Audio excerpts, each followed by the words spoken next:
This is the Simpit video blog, and today I am here to wish a happy birthday to RFactor. I wish I had a better voice. I would sing happy birthday. No, today is the 10-year anniversary since the original release, actually it was yesterday, of RFactor back on August 31st, 2005.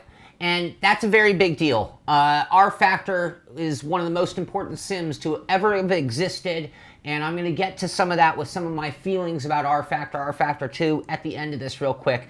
They do have a hashtag 10 years of RFactor, and they're asking you to chime in with what RFactor, RFactor 2, or even RFactor Pro meant to you. So if you want to get involved in their conversation, take part in their way of celebrating their birthday, go ahead and visit that hashtag. With the anniversary, they are doing an announcement talking about gJED, gJED, which is their internal software that's going to replace 3ds Max, and it's going to basically make modding that much easier. It works with their lighting, their textures. It just means you're that much one step closer to being within the sim when you're doing your mods. It also will make it a lot easier to take all the incredible content that was ever created for RFactor and make it so much easier to convert it to RFactor 2.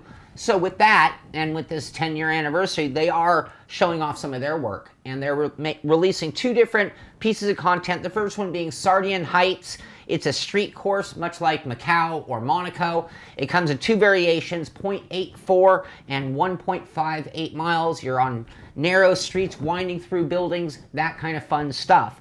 The other thing, and I have two things I'm going to mention. The Kodi ZR was one of the original cars to come with RFactor.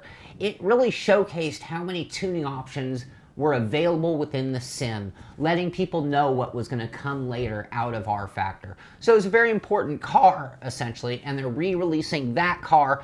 And they even admit, they're saying it kind of has a retro look, both the car and the track, and I think that's where their way of saying it's got dated graphics, but it's got a retro look. So anyway, that's what they're releasing, are those two pieces of content. They're going to have a copy of gJED available for download coming fairly soon, but it won't be the final release. They've done some beta testing, they've done their own testing.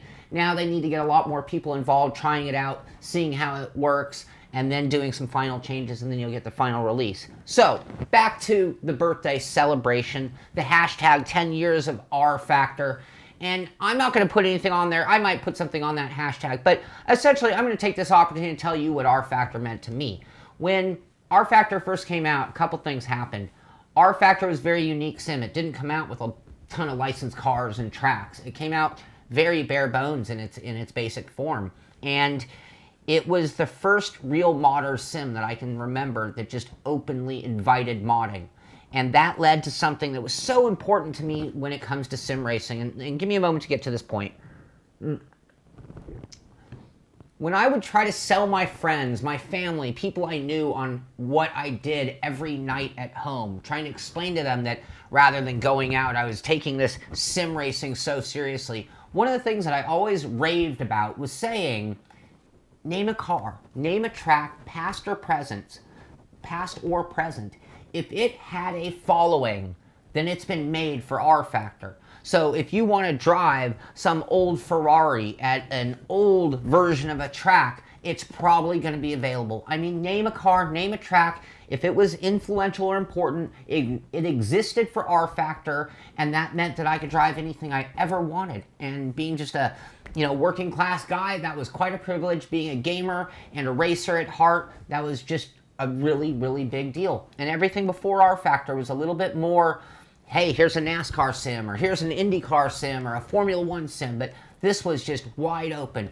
Street cars, race cars, open wheel, full tin topped, whatever you could dream. It ended up spawning not spawning, but having dirt racing and dirt tracks, and everything you can imagine ended up being available for RFactor. And with RFactor 2, it started off in this, at this point, I need to go back to RFactor 2 because there was this growth curve. It took an evolution for RFactor, but when it got good, it got great. And I think RFactor 2 is in that same thing. It came out in its basic form. It requires work from the community, modding, input, things like that for it to really go through its growth curve and become a great sim. So, and it's had some time to do that.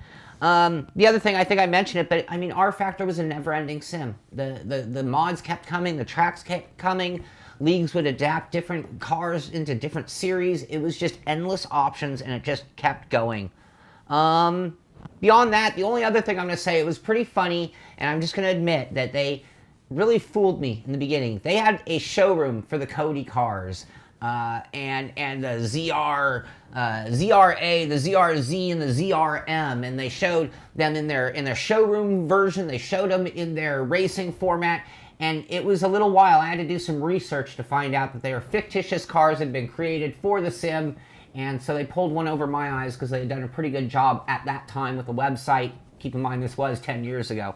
So, again, I just want to wish, once again, happy birthday, RFactor, Image Space Incorporated, guys at ISI. Great job over the years being one of the mainstays of sim racing. And if you want to take part, again, 10 years of RFactor, hashtag 10 years of RFactor. Go wish them a happy birthday. Tell them what RFactor meant to you over the years or some of your experiences with RFactor. This is the Simpit video blog, and I'll see you on the track.